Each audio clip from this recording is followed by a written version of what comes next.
Coming up, the Qatar 2022 World Cup has kicked off. This is the first time the tournament is being held in the Middle East and the first time it is being played in November. And now Qatar has become the first host nation to lose their opening match. North Korea's foreign minister shows deep regret over the UN Secretary General's condemnation of North Korea. Meanwhile, top diplomats from the G7 collectively call for significant measures against the North. Plus, a shooting in Colorado shocks the world. The shooting has so far killed 5 and injured 25. It took place at a gay club, and authorities are investigating whether it's a hate crime.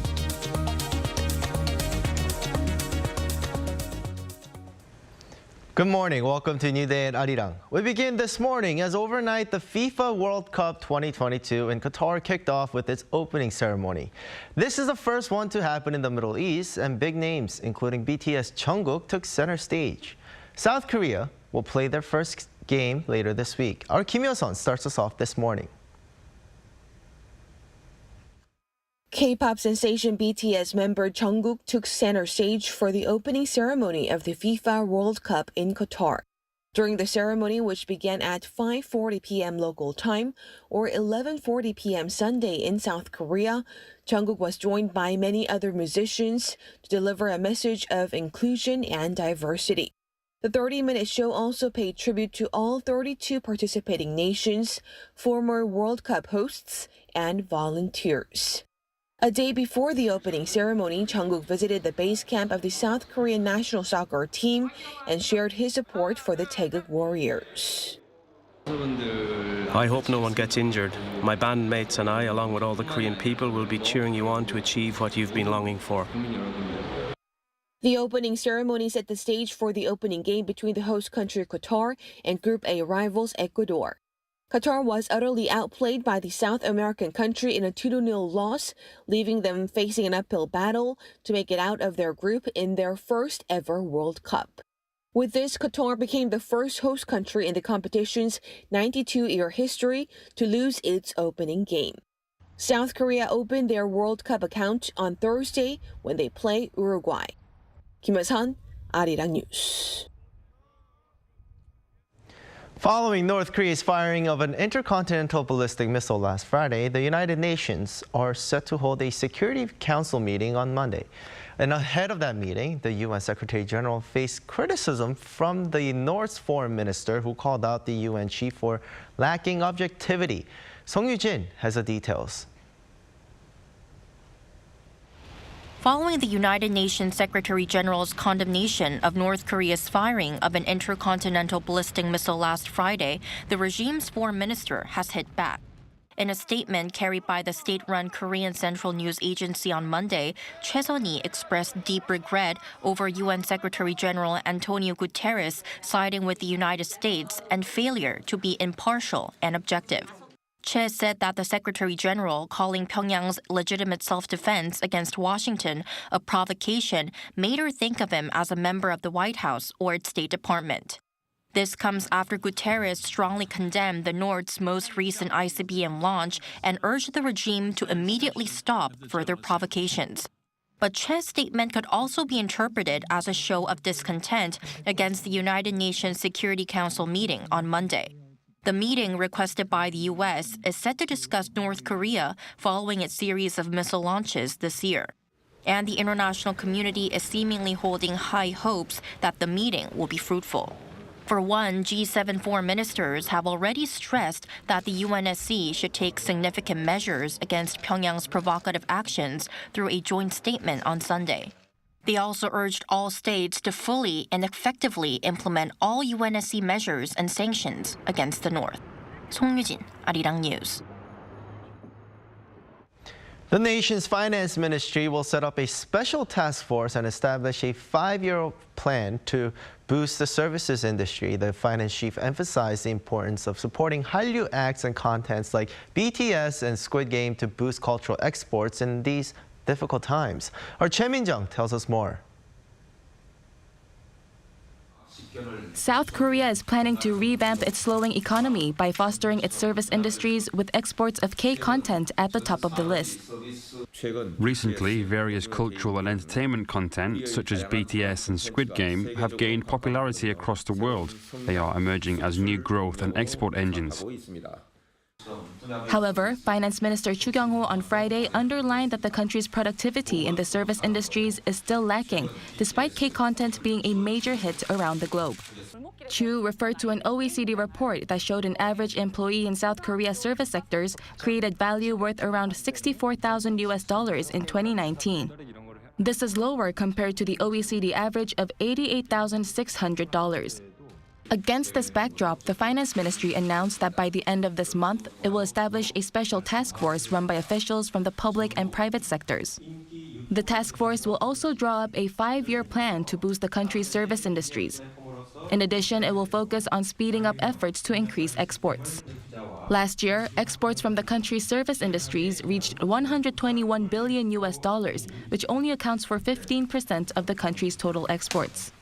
With South Korean streaming service content gaining global popularity, Chu says that the ministry plans on providing tax cuts for production costs as well.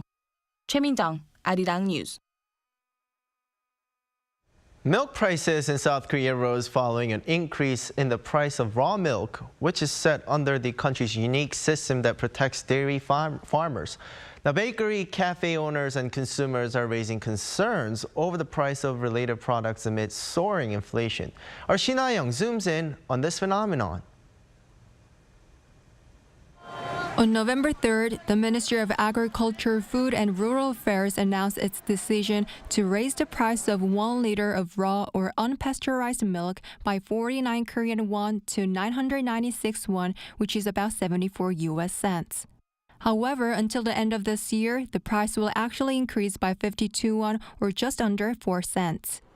This temporary price reflects a failure of the government and related industries to agree on milk prices in August, and production costs have increased since then. The 52 won will cover industry losses during this period. Since 2013, the price of raw milk in South Korea has been set based on production costs rather than supply and demand to protect dairy farmers and ensure better price negotiation. Following the increase in the price of raw milk, South Korea's major dairy companies raised milk prices starting Thursday by at least 6 to 10% to almost 2,900 Korean won, or just over $2 for around 1 liter. Amid rising inflation, the increase in milk prices makes me even more upset. My budget has a limit, but all the prices are rising. Businesses that use milk as the main ingredient for their products are expected to be hit hard by the extra cost of milk. 60 to 70% of the ingredients used to make bread are milk and dairy products. We can't raise the price of bread every single time the cost of ingredients goes up, since it will be a burden for our customers. We are the ones who are going to suffer because of the price increases. One expert says the rise in milk prices will add to the overall inflation in the country. There are various products, including bread, that are mainly composed of milk. This means that it increases the production cost of other items, leading to a rise in overall prices. Meanwhile, authorities have announced reforms to the milk pricing system. Starting next year, the price will reflect the supply and demand of milk in order to stabilize soaring prices. Also, the price of raw milk will vary based on its use. Milk used for making dairy products like butter and cheese will be as cheap as 800 won or 60 cents per liter. Shin Ha-young, Arirang News. Lydia Ko, a New Zealand golfer of South Korean descent, has claimed her 19th LPGA title with a final round 2 under par 70. Ko shed tears of joy as she dedicated the win at the LPGA Tour season-ending CME Group Tour Championship in Florida to her family. She also won $2 million, the largest winner's prize in the history of women's golf. The golfer is set to tie the knot with Chung-jun, the son of Hyundai Card vice chairman, in late December. A South Korean fighter jet crashed during a mission on Sunday night, with a pilot safely escaping. According to the Air Force, the KF-16C fighter's engine failed when it was flying around 20 kilometers west of Wonju, and the pilot made an emergency ejection. The jet belonged to the 19th Fighter Wing and, according to the military, was flying for a mission. While the jet was armed during the flight, the military says that there was no civilian damage. They are looking into the cause of the crash at the moment, and other planes of the same model have been grounded. Environmental change is endangering many types of plants on Earth. To be prepared for the future and to protect South Korea's traditional species, various efforts are being made. Lee Si-woo has the full story.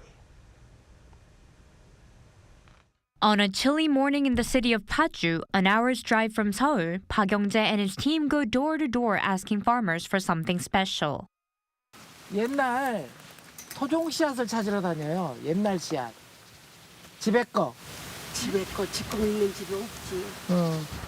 Traditional seeds, also known as indigenous seeds, are those that are produced or grow naturally in a particular region or climate. The seeds are usually passed down from one generation to another by local people. Traditional seeds are used to develop new seeds, so when we lose them, that means our genetic resources are expiring. The seeds also maintain their own delicious flavors. We need to safeguard our seeds to not lose our traditional flavors. Some small talk and laughter later, many types of seeds are brought out. 이건 시금치 씨. 시금치 씨. 오, 씨앗 잘 받으셨다. 그거 6월 뚜껑이에요. 이게 6월 뚜껑이에요? 네. 그게 추석 때 송편에 먹을 때. 그거 속으로. Farmers often share the right time to harvest as well as their home recipes for cooking the plants. So where do the seeds and their stories go once gathered? Some seeds go to the seed library where the public can borrow seeds to plant. Once the borrowed seeds sprout, bloom flowers, and provide new seeds, the lenders can return these new seeds to the library. The new seeds are then lent out to other people and the cycle continues. Some of the seeds collected by Park are taken to the Baekdudaegan National Arboretum located in Gyeongsangbuk-do Province. The Arboretum is the only place in the world with both a seed bank and a seed vault. The bank stores seeds for a relatively shorter term for various purposes, such as research and breeding. The vault, on the other hand, stores seeds long term. Once we put seeds in the vault, unless the seeds go extinct or there's a destructive calamity and we have to restore the environment, we will not take them out. The researchers at the Arboretum also search for traditional seeds in the mountains and fields across South Korea. Once collected, the seeds go through a specific process to prepare them for storage. 얼마나 수분이 남아 있는지 봐서 적절할 때 상대 습도가 얼마 정도 되는지 확인을 하는 작업을 해야 돼요. 그렇지 않으면은 얘는 습기가 많을 경우에는 종자가 이제는 죽거나. Once dried and cleaned to a condition that would prevent decay, they are finally placed in the seed bank where they will stay until they are needed. Whether it be through seed libraries or seed banks like this one kept at -20 degrees Celsius, South Korea is working hard to safeguard seeds for the next generation, whatever might happen in the future. Lee Si-woo, Arirang News.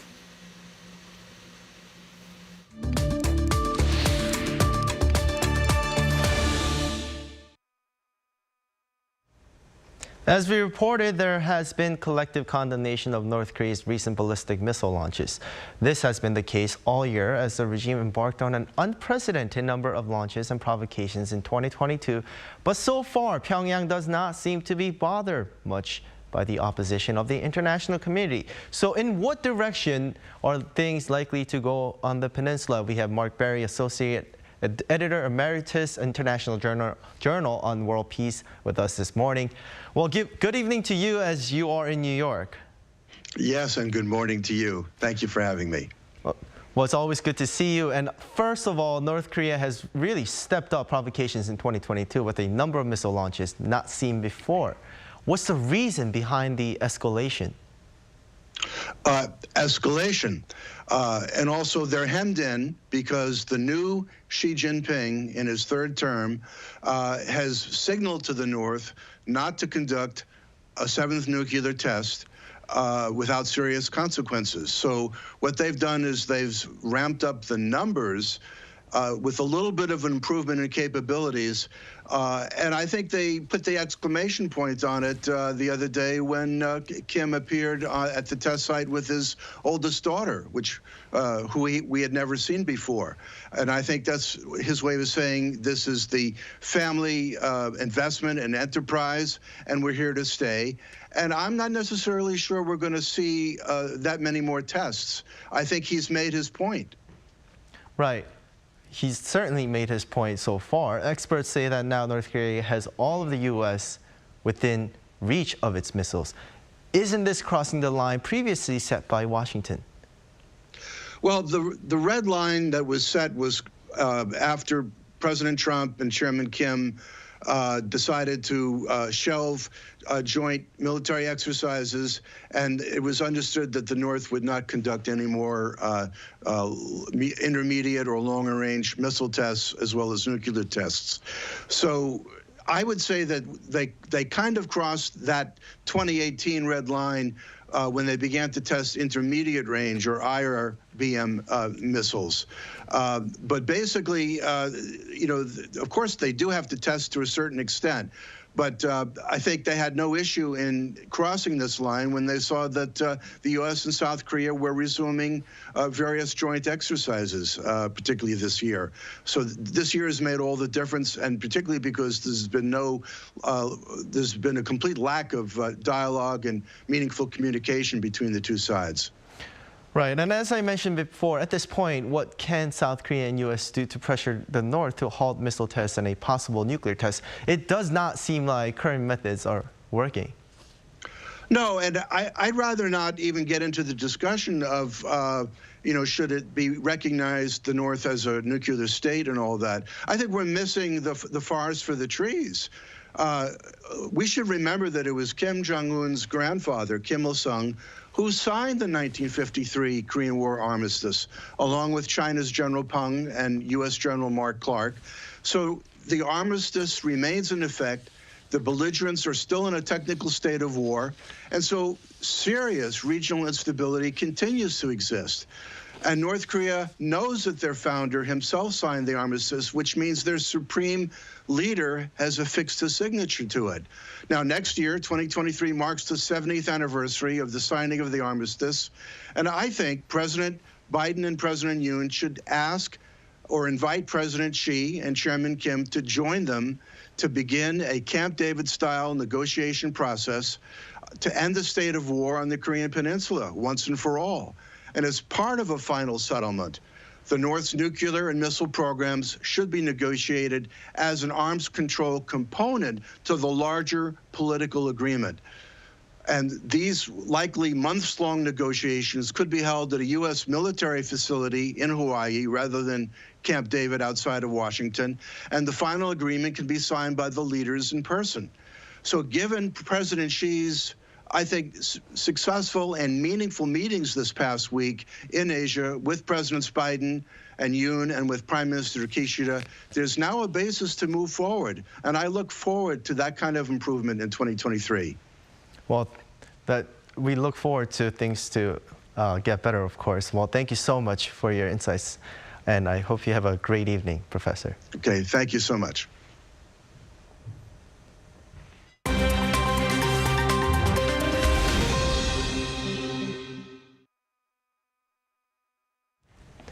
For a look at the news from around the world, we now turn to our Matthew Ashley standing by at the Arirang newsroom.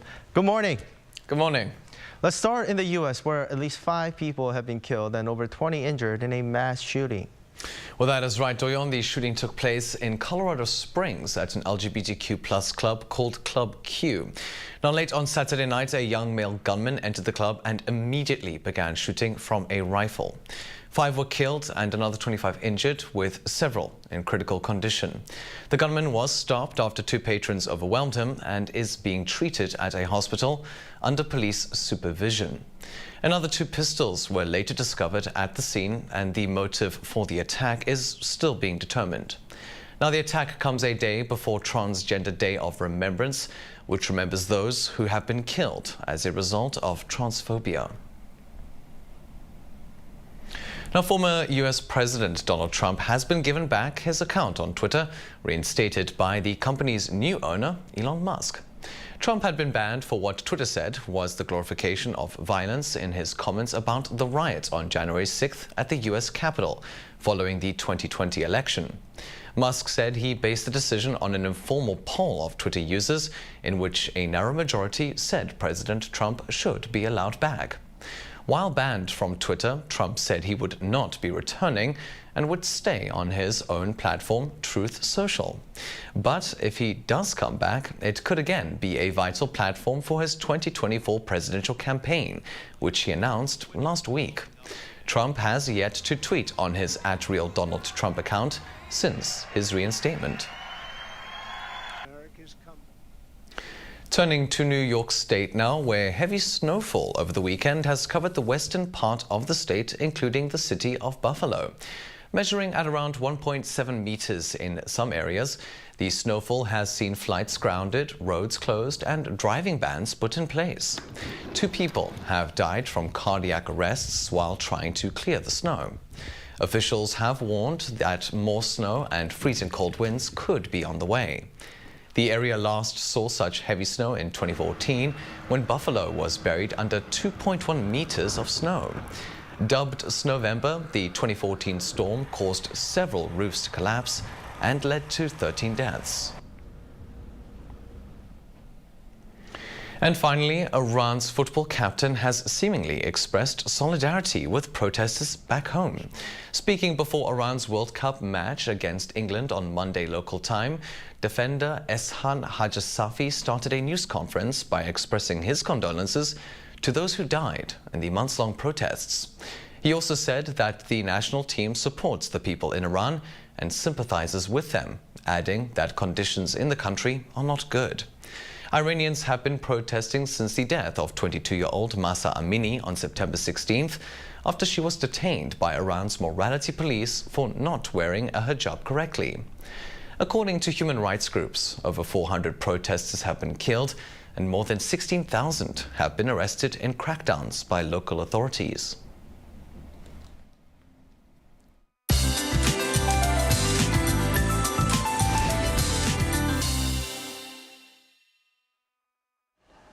Good morning. It's hard to believe we are already heading into late November, especially when the temperatures are unusually warm.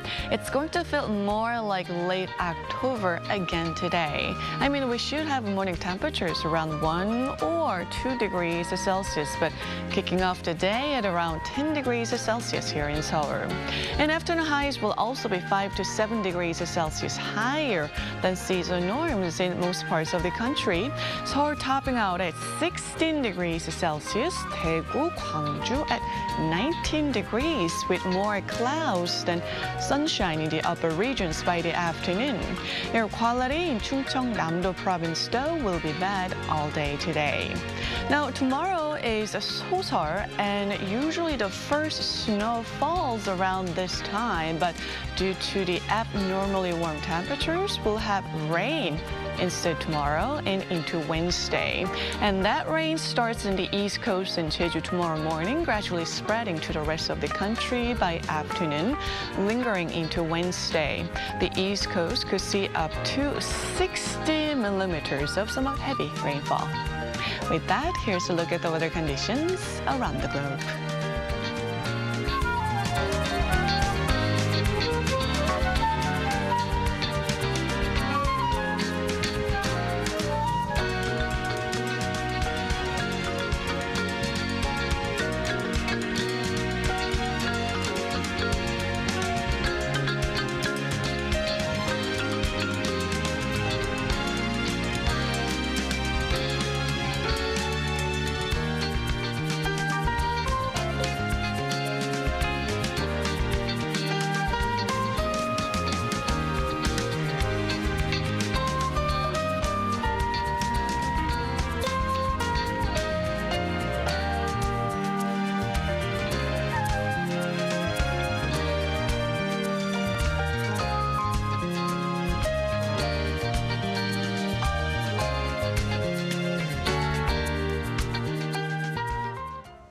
And that wraps up today's New Day in Arirang. We'll be back tomorrow for our Tuesday's edition at the same time. Please stay with us for more updates throughout the day. Have a lovely day or evening wherever you are, and take care.